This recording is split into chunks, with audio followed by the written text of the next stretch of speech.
Hello guys, welcome to Happy Streamers channel. Hope you're doing well. In this video, I'm gonna show you how to link Twitch to Discord. So guys, let's go to your Discord. Now go to your profile, swipe down and tap on connections. Now tap on add, swipe down and select Twitch.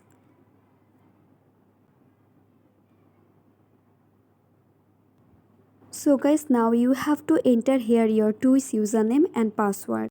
Then they will send you a verification code and you have to enter the code there, and then you will be able to tap on add, and that will add your Twitch to your Discord. So guys, that's it. I hope this video was helpful to you. If it was, then please give a thumbs up and hit the subscribe button. And thanks for watching the video.